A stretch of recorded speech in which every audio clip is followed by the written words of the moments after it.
चलिए दोस्तों, आज का सेशन स्टार्ट करते हैं। आज के सेशन में हम हमारी जो नोड की एपीआई होती है, जो हमने एक्सप्रेस यूज़ करके बनाई है, उसको हम हेरोकू पे कैसे डिप्लॉय करेंगे ये देखेंगे। हेरोकू बेसिकली आपको ऑप्शन देता है अपनी एपीआई को फ्री में डिप्लॉय करने का। साथ में वो और भी ऑप्शन देता है, जैसे फ्री में डेटाबेस बनाने का, जैसे पोस्टग्रेस डेटाबेस हो गया, माईसीक्वल हो गया। इनके जो फ्री वर्जन्स आते हैं, आप साथ में चाहें तो वो भी यूज़ कर सकते हैं। अपने रिएक्ट के एप्लीकेशन हो गए या भी और भी दूसरे फ्रेमवर्क्स के जो वेबसाइट्स होती हैं, आप चाहें तो वो भी डिप्लॉय कर सकते हैं। ठीक है, तो इस सीरीज़ में पहले तो हम एपीआई डिप्लॉय करेंगे और नेक्स्ट वाले में रिएक्ट का एप्लीकेशन भी डिप्लॉय करके दिखाएंगे। ठीक है, तो मेरा सिंपल सा मैंने एक एप्लीकेशन बना लिया है, नोड पे एपीआई बना ली है। इसमें जो उसका होम पेज का जो एंड पॉइंट है, उस पर हम एपीआई से अपन रनिंग का मैसेज दिखाते हैं, और एक एक्स्ट्रा एंड पॉइंट बना लिया पिंग का, जहाँ पे जेसन रिस्पॉन्स आता है पॉन्ग। ठीक है, एक बार से चला रखा है, तो मैं चला के दिखाता हूँ लोकली कि कैसे चल रही है। Local host 8080। ठीक है, एपीआई अपन रनिंग आ रहा है। स्लैश अगर पिंग करता हूँ तो रिस्पॉन्स में पॉन्ग आता है। ठीक है, जेसन रिस्पॉन्स आ रहा है। ठीक है, तो आपको सबसे पहले heroku.com पे जाना पड़ेगा। मैं एक बार इनकॉग्निटो में खुल के दिखाता हूँ साइट दिखती कैसे है। heroku.com लिखेगा, ये प्लेटफॉर्म कुछ ऐसा खुल जाएगा। यहाँ पे साइन अप करने के लिए आएगा।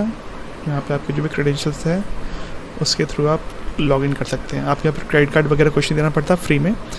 आई गेस 5 एप्लीकेशन आप फ्री में चला सकते हैं। 5 के अगर छठा बनाने जाएंगे तो आपको क्रेडिट कार्ड की इन्फॉर्मेशन डालनी पड़ती है।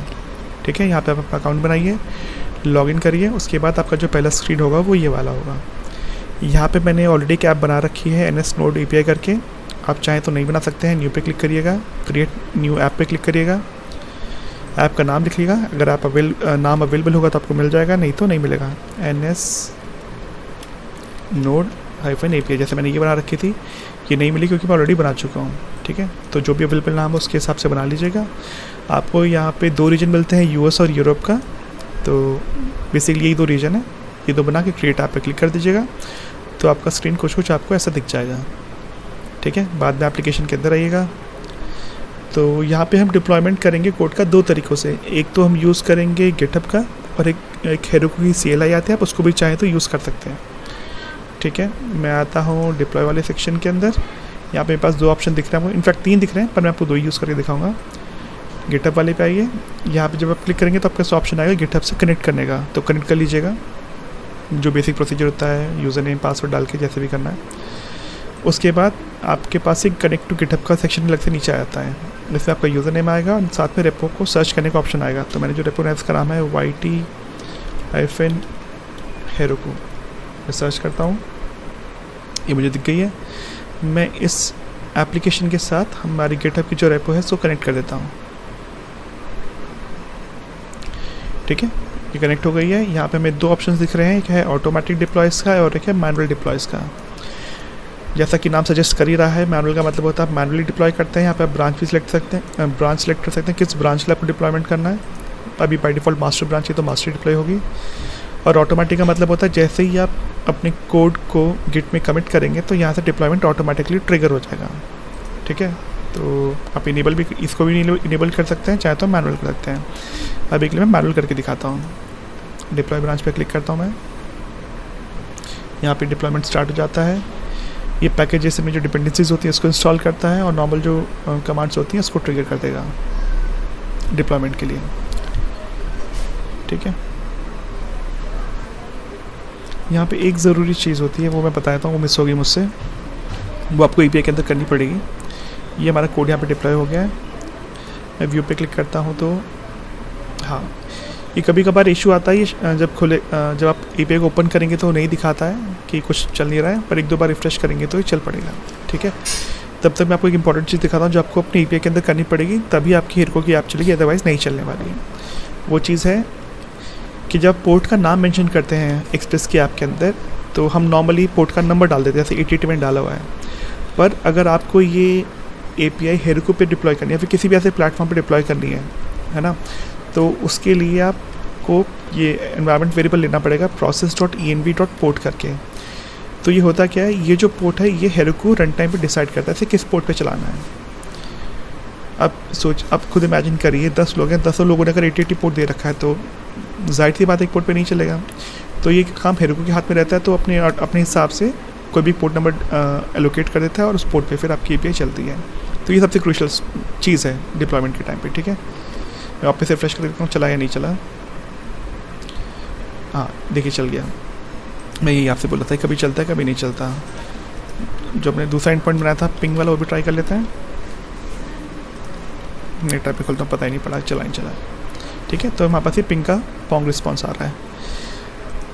आप इनेबल ऑटोमेटिक डिप्लॉय करेंगे तो वो ऑटोमेटिकली डिप्लॉयमेंट स्टार्ट कर देगा। दूसरा ऑप्शन होता है हेरोकू CLI यूज़ करने का। तो इसका तरीका क्या है, आप कोड के अंदर आइए, टर्मिनल के अंदर आइए, इसे स्टॉप करिएगा, हेरोकू लॉगिन। अब उससे पहले आपको हेरोकू CLI डाउनलोड करनी पड़ेगी, वो आप डाउनलोड कर लीजिएगा। यहाँ पे कहीं पे दिखा रहा है ये डाउनलोड इंस्टॉल हेरोकू CLI। तो यहाँ से आप CLI इंस्टॉल कर सकते हैं। इंस्टॉल होने के बाद हेरोकू लॉगिन करिए। मैं एंटर मारता हूँ हेरोकू लॉगिन लिखने के बाद। ये बता रहा है कुछ अपडेट्स अवेलेबल हैं, मेरे को अपडेट नहीं करना है अभी। प्रेस एनी की टू ओपन द ब्राउज़र, ठीक है, टू लॉगिन। मैं एंटर करता हूँ यहाँ पे कि ये सेशन खुल गया है। मैं लॉगिन पे क्लिक करता हूँ, यहाँ पे दिखा दिया कि मैं लॉगिन हो चुका हूँ, ठीक है। उसके बाद दूसरा स्टेप जो होता है वो होता है ये इसकी हेरोकू बाय डिफ़ॉल्ट करता क्या है कि अपने यहाँ पे ना एक रेपो बना लेता है, जैसे गिट बनाता है वैसे एक रेपो बना लेता है। तो अगर तो आपने कोड अभी तक कमिट नहीं किया है, नया बना रहे हैं, तो आप एक क्लोन वगैरह कर सकते हैं और एक पूरा कोड अपना वहाँ से उसके थ्रू डिप्लॉय कर सकते हैं। पर अगर आप ऑलरेडी कोड लिख चुके हैं, बना चुके, डिप्लॉयमेंट जाहिर सी बात है बाद में करते हैं, तो उस पॉइंट ऑफ टाइम पे आप क्या करिएगा, यहाँ पे आपको रेपो का नाम तो दिखाता नहीं है जहाँ पे कोड डिप्लॉयड है। तो नॉर्मली जो इसका पैटर्न होता है वो ऐसा है, कुछ कुछ मैं आपको दिखाता हूँ लिख के। एक तो आपको ओरिजिन ऐड करना पड़ेगा हेरोकू नाम का, और ये एंड पॉइंट होता है उसका, रेपो का नाम कुछ कुछ ऐसा होता है। तो आप देखिए यहाँ पे वेबसाइट खोल के दिखाता हूँ मैं। इनकी रेपो का नाम है ns-node-api। बेसिकली आपका नाम ही होता है ns-node-api। और अगर मैं यहाँ पे रेपो का नाम देखूँगा तो देखिए यही है https://git.heroku.com ns-node-api.git, ठीक है। ये हमें ओरिजिन ऐड करना पड़ेगा गिट के अंदर। तो गिट रिमोट, ये गिट बेसिकली गिट की कमांड है। ये बस ओरिजिन जो है ये मैं हेरोकू वाला उठा रहा हूँ, अदरवाइज ये नॉर्मल ये गिट की कमांड है ओरिजिन ऐड करने के लिए, रिमोट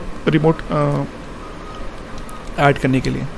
मैं एंटर मारता हूँ, गिट रिमोट -v। कितने हमारे पास रिमोट ओरिजिन से ऐड हैं वो देख लेते हैं। एक तो बाय डिफ़ॉल्ट जो ओरिजिन था हमारा गिट का वो तो है ही है, और हेरोकू वाला और साथ में ऐड हो गया है, ठीक है। अब मैं काम करता हूँ, इसका जो रिस्पॉन्स है पिंग को मैं कर देता हूँ pong2, ठीक है। git add dot git commit -m update git push Heroku master. तो जो ये हमारा हेरोकू वाला जो ओरिजिन था, जो हेरोकू वाला जो रिमोट हमारा URL है, हम इस पर अपना कोड पुश करेंगे। मैं एंटर मारता हूँ। अगर मैं एक्टिविटी के अंदर आऊँगा तो यहाँ पे हमें एक डिप्लॉयमेंट दिख जाएगा, ट्रिगर हुआ है जस्ट नाउ। एक डिप्लॉयमेंट ट्रिगर हुआ, वो यही है जो हमने भी किया है। वही जो पुराना प्रोसेस था वो रिपीट हो रहा है। ये पैकेट पूरा कोड क्लीन करने के बाद वापस से डिपेंडेंसी इंस्टॉल कर रहा है, कैशिंग रिमूव कर रहा है, जो भी इनके स्टेप्स हैं इन्होंने डिफाइन करे हुए हैं वो चल रहे हैं। मैं आके कोड रिफ्रेश करता हूँ, डिप्लॉयमेंट कंप्लीट हो चुका है। पिंग pong2 आ गया। तो बेसिकली हमारा जो गिट का जो कोड था या हेरोकू पे जो डिप्लॉयमेंट करना था लेटेस्ट वाला डिप्लॉय हो गया है, ठीक है। तो इस तरीके से आप नोड की API फ्री में डिप्लॉय कर सकते हैं। एक छोटी सी चीज़ आपको जाते जाते दिखा देता हूँ, आपके काम आ जाएगी, आप खुद से इस पर काम कर सकते हैं।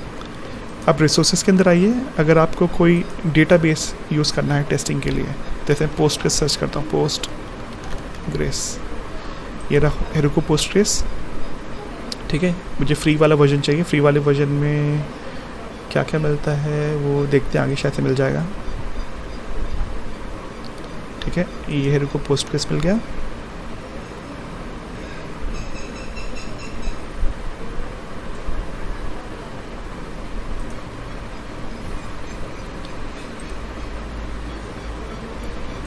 ठीक है, देखते हैं अंदर क्या क्या मिलता है हमें।